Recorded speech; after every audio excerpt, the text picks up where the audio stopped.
I ventured out this year. I left my job as the chief product officer at Dribbble to start a brand new company. And that company is gigantic. My goal is to help you master the new influential disciplines that are driving results within organizations, like product leadership taught by Ben Foster, the former CPO at Whoop. It's not just video courses. We're combining video lectures with take-home assignments and exercises, and then small group mentorship to really help level you up, and all at a cost that most companies' learning and development budget covers.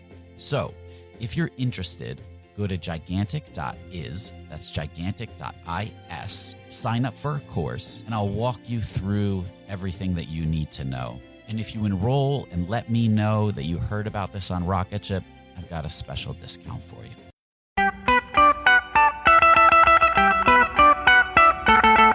Welcome to the Rocketship podcast. I'm Michael Sacca. I'm Joelle Steiniger. And I'm Matt Goldman. And we're having 20-minute talks with entrepreneurs teaching you how to launch your product into revenue. Check out our book at howtobuildarocketship.com to reserve your launch discount and to download a free chapter. Today we talked with Alex Moore, founder of Boomerang, an app that helps you be a bit more awesome at email by helping you schedule emails to be sent later and also bringing emails back into your inbox as follow-up reminders. Alex talks all about how they raised their first round of funding, an interesting story about 500 startups, and a chance encounter with Dave McClure. He also talks about how they've grown their app, an app that most people don't want to share that they're using, but manage to based on the viral hooks that Alex and his team have built in. Hey guys, I wanted to take a minute to thank Codeship for sponsoring the show. Codeship makes continuous deployment simple and easy, and we've actually been happy customers of theirs for a very long time. You should go to codeship.io/rocketship to check out videos and tutorials all about how you can start using Codeship to deploy your product in a better way. We'd also like to thank InVision app. InVision is by far the best prototyping and collaboration tool on the market. I can personally say I can't imagine delivering another design comp without it. It made collaborating with our entire team incredibly easy, and the annotation tool alone saved us hours of back and forth. Go to invisionapp.com/rocketship and sign up to get their starter plan free for 90 days. This comes complete with unlimited screens and unlimited collaborators. Trust me, this is an essential tool for teams of all sizes. Welcome to the Rocketship podcast. We're here with Alex Moore, the founder and CEO of Boomerang. Alex, welcome. Thanks for having me, guys. Absolutely. So give us the quick overview of Boomerang. Sure. Boomerang is basically an email productivity tool that integrates right inside of Gmail. So it adds a bunch of really useful features, like being able to write a message now and send it later. Useful on like a Friday afternoon. If you want someone to actually open your email, it's much better to send it Monday morning than late on Friday. And it also includes the ability to take a message and have it come back to your inbox at a later date. So if you've got something you can't do anything with now, but that you don't want to lose track of, it's very helpful there. And then it also allows you to have that happen only if you don't get a response to an email. So it makes you really good at following up if people don't get back to you. So I had originally thought of it as strictly a sales tool, but the history of it is slightly different. Kind of give us the backstory on how this idea came about for you. Sure. So I was working at Analog Devices, making actually the input select button on your remote for your TV. I was making the chip that actually provides that functionality 10 cents cheaper, and which was kind of a cool job. It ends up being really technically challenging, but as we got deeper and deeper into the project, and I started to be more and more responsible for things getting done, I found myself more and more sitting in front of my email, just trying to keep track of where everything was in the process. And so Boomerang kind of evolved out of that pain. And it was more of a project management need than it was a sales need for us. Very interesting. Yeah. So when we're looking at kind of how people are using Boomerang today, what would you say kind of the demographic looks like? It's a really broad product, and the demographics basically line up with Gmail and Google Apps' demographics. So you'll find a lot of small businesses, a lot of, a handful of really large companies, and a whole bunch of consumers. We do find that that they typically are using email more for business than for personal use, although not exclusively. There's a group of moms who are very adamant about how the product works, and we're big fans of them. But it's mostly business email users, basically all the way across the spectrum. So something interesting about Boomerang is that it's a product that most people don't want other people to know that they're using. So what sort of things have you guys done to grow considering that? Yeah, that's exactly right. If you're going to write an email on Friday afternoon and then send it out Monday morning, you usually don't want the recipient to know that you did that. It's better for it to just seem as if you'd happen to get up early on Monday morning. So we had to think really hard about how we were gonna reach out and make the product shareable, since it is exactly that. It's the kind of thing that is either a personal productivity tool or something you don't want to share. And we did that a couple of different ways. The first one we did that worked really well was inside of our paywall, as you start to, we've got a freemium business model for Boomerang, so you can use it a limited number of times a month for free. And then beyond that, you need to pay. And so what we did is we put in the paywall, one of the screens is, if you're not ready to pay yet, how about you share it on Twitter? Or how about you share it on Facebook with your network? And then you can continue to use the product for free for a longer time. And we found that worked pretty well, because a lot of the people who were still, they'd understood the value of Boomerang because they were using it, but they weren't quite sure they were ready to pay for it yet, were willing to share in that context. And that worked pretty well. So how did you kind of test your assumptions on that to land there? For the paywall? Yeah. Honestly, we just deployed it. Okay. We didn't really do a whole lot of micro scale stuff. It was just when we turned it to a paid product, it was in there from the beginning, and it worked. And your paywall, so we never really changed it. Your paywall gets more aggressive over time, right? Right, exactly. So formally, according to the pricing page, you're allowed to use it 10 times a month for free. But in reality, you can use it about 17 times for free before anything hard comes up. So at first, it's very gentle. It just says, hey, you're on the basic plan, you're allowed to use the product for 10 times per month for free. This is your 11th message. Would you like to upgrade, or just go ahead and schedule the message? And so that way, the prompt doesn't stop them from doing what they were doing before. They can go ahead and schedule the message. So it's not exactly an interruption. And that way, by the time we do finally, drop the hammer and say it's time to pay, they've been conditioned. They've already seen the nag screen 7 or 8 times, and so they feel like, okay, fair enough. They're finally really cutting me off.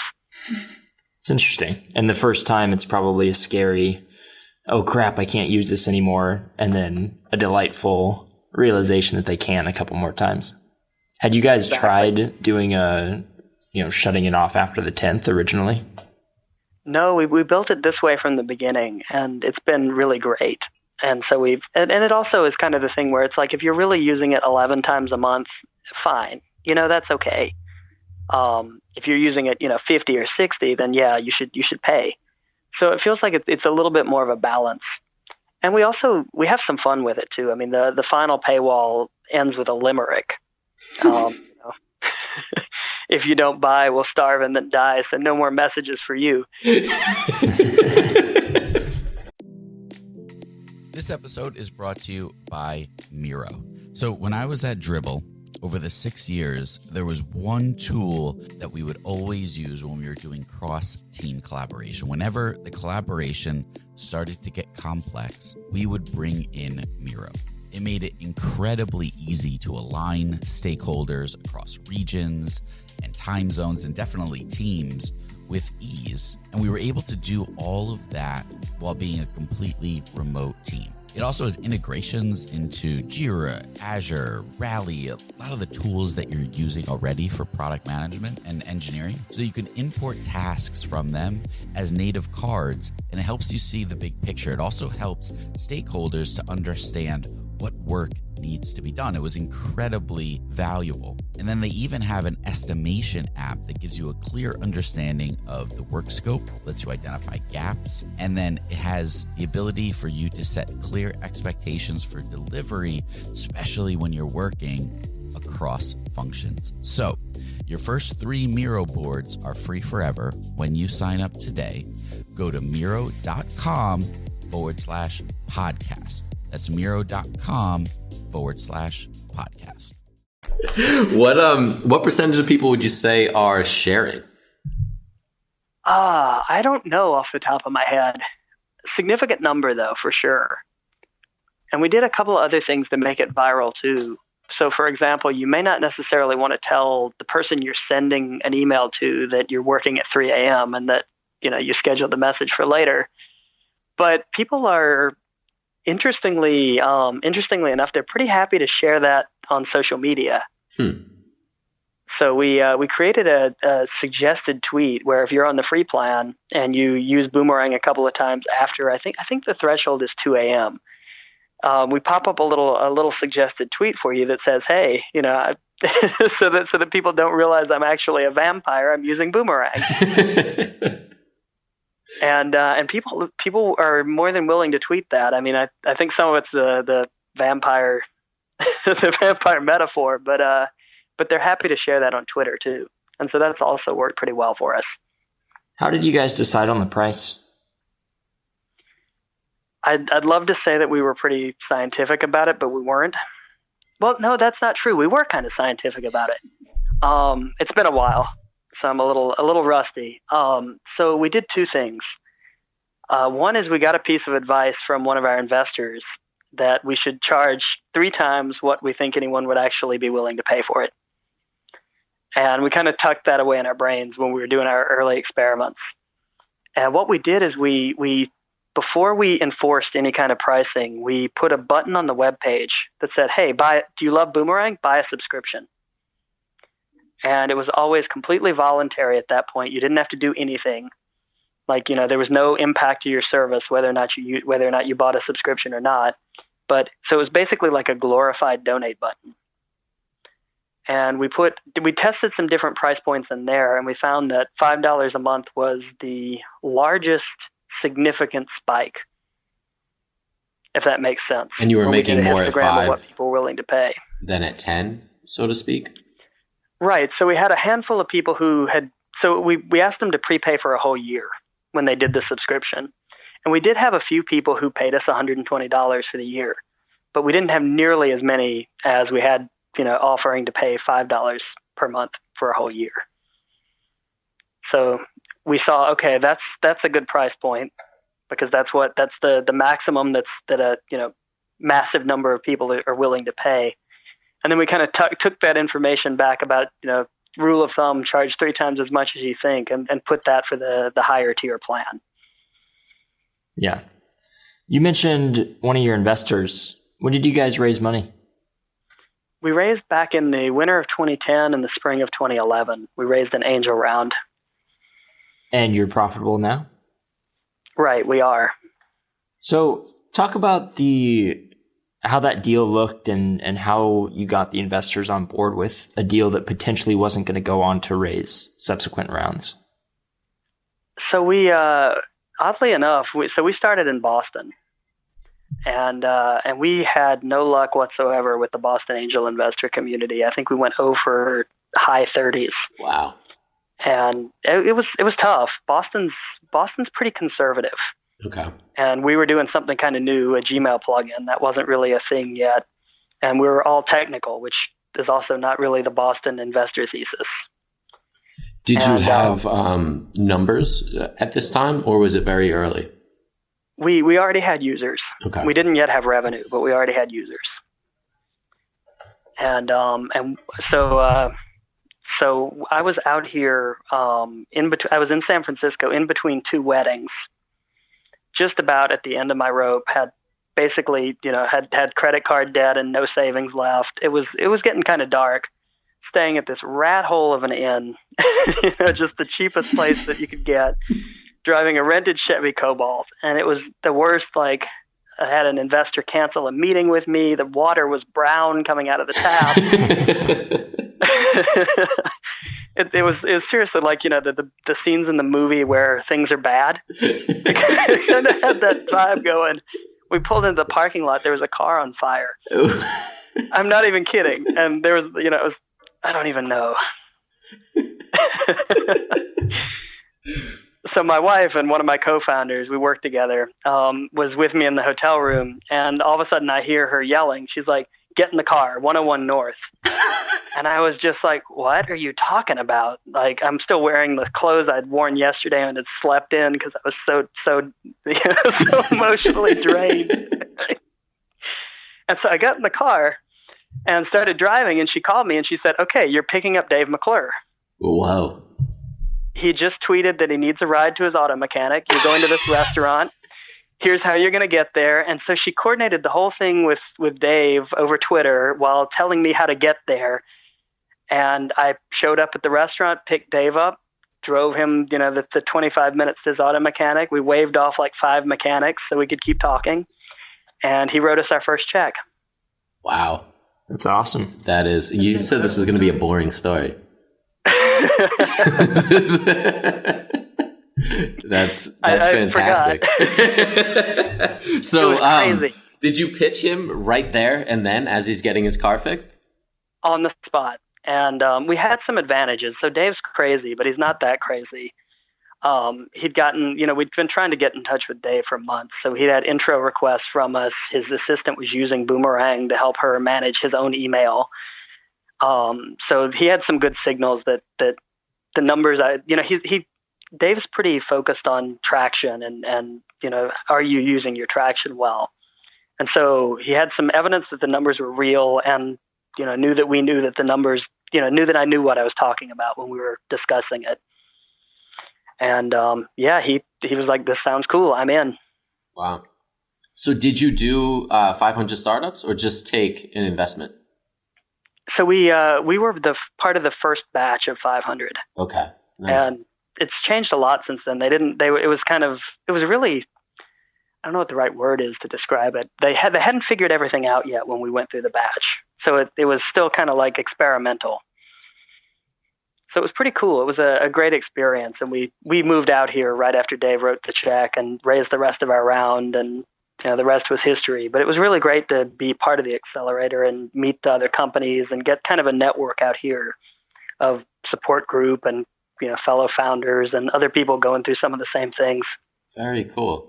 So when you were raising, did you have to speak to your intentions of, follow-up round with the investors, or was that just something that wasn't on the table?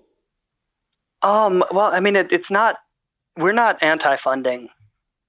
Okay. We weren't anti-funding then either. It's more that, but I mean, what we talked about with the investors was, what did we want to do?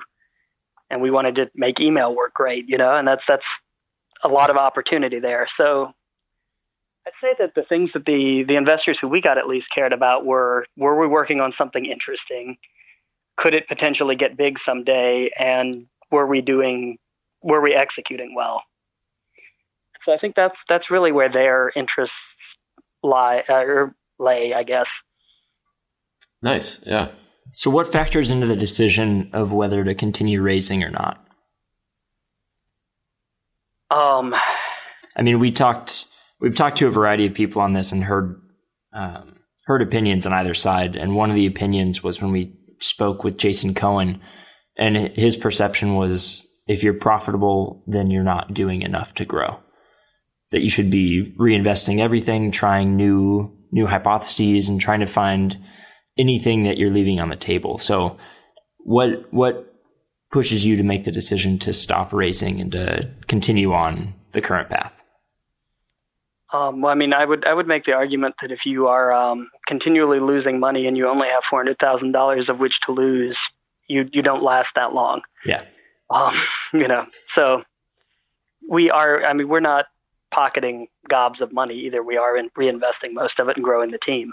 And I think the thing is, fundraising is a distraction. It takes a lot of time. It's not guaranteed that it'll work, even if it should, right? You might have the perfect investor for your company, and you're ready to go meet them, and that morning they make a soy latte for him instead of a regular one, and he's pissed off all day, right? And he doesn't do the deal. So it's really kind of a thing of whether or not, do you want to focus on something you can, to some extent, control, right? Like we have a lot more influence on whether or not we're going to be able to, make some updates to the product that'll add more value to it than we do on whether or not we'll be able to, make an investor believe in something. So I guess it's kind of the trade-off of, do you need the money?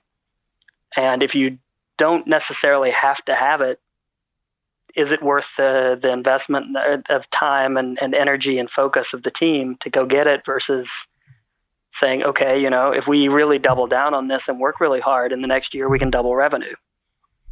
Mm-hmm. And if you can double revenue, that's in some cases about the same amount of money in the end as an A round would be. Yeah.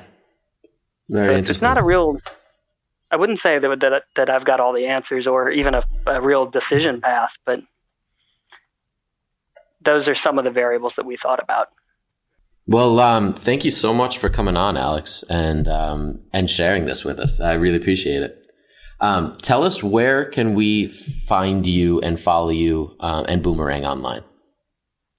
So Boomerang is boomeranggmail.com, and I'm alex@baden.com or awmore on Twitter. Awesome. Thank you. Thanks for coming on. Thank you. Thanks for listening to another episode of the Rocketship podcast. If you haven't yet, pop open iTunes and subscribe to be notified of future episodes. We have some really great ones lined up. And while you're there, leave us a review. We really appreciate each and every one of them. To my people on the left, to my people on the right, to my people in the middle. Check it. Get down. Shit fresh off the grill, nigga, keeping it hot. Now watch it spread all through the hood and back, controlling the block with one of rap's greatest ever. Production, y'all niggas know just what to do. Go ahead and follow instructions when the guard's in the building. I know you niggas know the feeling. Alright, and if you're ready and you're willing, okay, throw your hands to the ceiling. Alright, go ahead and stack another million. Jumping around like you ain't really caring. Ladies ripping off everything they wearing. I'm on top of the throne, nigga. You know I ain't sharing. Man, I wanna hear you say it. I feel good. I wanna hear my motherfucker say it. Like a little louder, motherfucker, say it.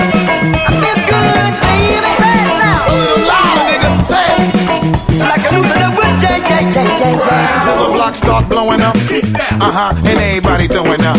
Till we got the fire marshal showing up. Until the club start closing up. Okay, go ahead and shake it for 'em. And put your ass on 'em. Go ahead and spaz on 'em. Now put the mash on 'em.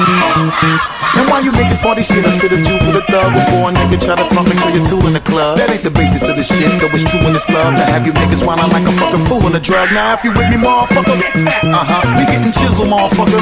Word to God, we make it sizzle, motherfucker. I'm on my grizzle, holla back. Well, okay, see how that God bounce back while you niggas that sound sloppy, giving you niggas shit that we know when you can't copy the way the God be spilling all over the track. Get off my dick, tell your bitch, holla back. Everybody get violate with me up in the spot, it's a no-no. A lot of niggas shit trash, shining on so-so. Shining so much, these taking my photo low with the brim on my fitted while I try to be low pro. We getting more cheddar while you stunting with no dough. Gotta skip the line, shit moving in slow-mo. Shorty wildin' out, try to hit with a low blow. With a crotch on my thigh, rubbing all on a cho-cho. Shake your shit till you fall on the floor. Show we be fucking class bitches, I ain't messing with no hoe. Bust 2 shots, let me hear it. Tell the security get parrot when they callin' the po-po. If you with me, say it. I feel good. Get on up. I wanna hear my motherfucker say it. Like a little louder, motherfucker, say it. I feel good, baby, say it now. A little louder, nigga, say it. You know I feel alright. To my people on the left, to my people on the right, to my people in the middle. Check it, check it. So good, everybody, just shake your money, baby. Shake your money, baby. Shake your money, baby. Yeah, that's it.